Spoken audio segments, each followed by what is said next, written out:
स्वाधीनता सेनानी राजेंद्र नाथ लाहिड़ी को, जिन्होंने काकोरी डकैती और दक्षिणेश्वर बॉम्बिंग की योजना बनाई थी। राजेंद्र नाथ लाहिड़ी का जन्म 29 जून 1901 को बंगाल प्रेसिडेंसी के पबना जिले में हुआ था। अध्ययन के लिए उन्हें वाराणसी भेज दिया गया। पढ़ाई के दौरान लाहिड़ी हिंदुस्तान रिपब्लिकन एसोसिएशन यानी HRA के सह संस्थापक सचिंद्र नाथ सान्याल के संपर्क में आए और इस प्रकार उनका क्रांतिकारी जीवन आरंभ हुआ। लाहिड़ी वाराणसी में HRA के जिला आयोजक बने। उन्होंने चारू, जवाहर और जुगल किशोर जैसे कई छद्म नामों का उपयोग किया।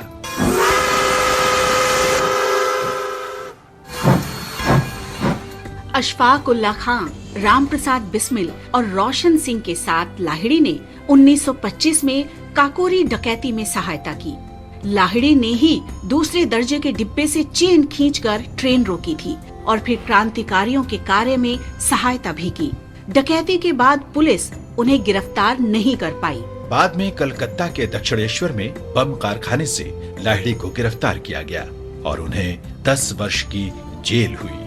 लेकिन कुछ समय बाद ब्रिटिश अधिकारियों ने पहचाना कि लाहिड़ी काकोरी में शामिल क्रांतिकारियों के साथ भी थे। इसलिए अशफाक उल्लाह खान, राम प्रसाद बिस्मिल और रोशन सिंह के साथ लाहिड़ी पर भी मुकदमा चलाया गया और उन्हें मौत की सजा सुनाई गई। फांसी के लिए लाहिड़ी को गोंडा जेल भेज दिया गया। इस दौरान ब्रिटिश पुलिस को भनक लगी कि क्रांतिकारी लाहिड़ी को आजाद करवाने की योजना बना रहे हैं। जेल अधिकारियों ने जेल तोड़ने की क्रांतिकारियों की योजना पर अमल किए जाने से पहले ही राजेंद्र नाथ लाहिड़ी को नियत तिथि से 2 दिन पहले 17 दिसंबर 1927 को फांसी दे दी गई। शहादत के समय लाहिड़ी मात्र 24 वर्ष के थे। इस महान क्रांतिकारी को हमारा शत शत नमन। 17 दिसंबर 1927 को ही भगत सिंह और उनके साथियों ने जॉन सॉन्डर्स की गोली मारकर हत्या की थी। साइमन कमीशन के विरोध में प्रदर्शन के दौरान लाहौर में लाला लाजपत राय पुलिस के लाठीचार्ज में घायल हो गए थे। Simon commission! बाद में लाला लाजपत राय का निधन हो गया। भगत सिंह और उनके साथियों ने लाला लाजपत राय की मौत का बदला लेने की प्रतिज्ञा की थी। भगत सिंह ने शिवराम राजगुरु, सुखदेव थापर और चंद्रशेखर आजाद जैसे क्रांतिकारियों के साथ मिलकर जेम्स स्कॉट को मारने की योजना बनाई। प्रदर्शन के दौरान लाठी चार्ज करने का आदेश देने वाला पुलिस अधीक्षक स्कॉट ही था, लेकिन पहचानने में भूल के कारण क्रांतिकारियों ने पुलिस अधिकारी जॉन सॉन्डर्स को मार गिराया, जो सहायक अधीक्षक था। उस घटना के बाद दुर्गावती देवी की सहायता से क्रांतिकारी वहां से बच निकलने में सफल रहे।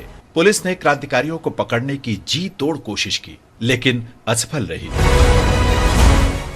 उस घटना का स्मरण करते हुए जवाहरलाल नेहरू ने कहा था कि भगत सिंह अपने कार्य के कारण ही लोकप्रिय नहीं हुए, बल्कि लाला लाजपत राय के सम्मान और उनके माध्यम से राष्ट्र के सम्मान का प्रतिशोध लेने के कारण ऐसा हुआ।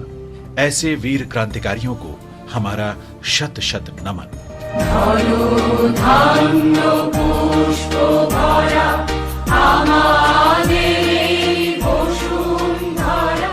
हम आज क्रांतिकारी पत्रकार और श्री अरविंदो के निकट सहयोगी सखाराम गणेश देउस्कर को भी स्मरण कर रहे हैं। उनका जन्म 17 दिसंबर 1869 को वर्तमान झारखंड में देवघर के निकट हुआ था।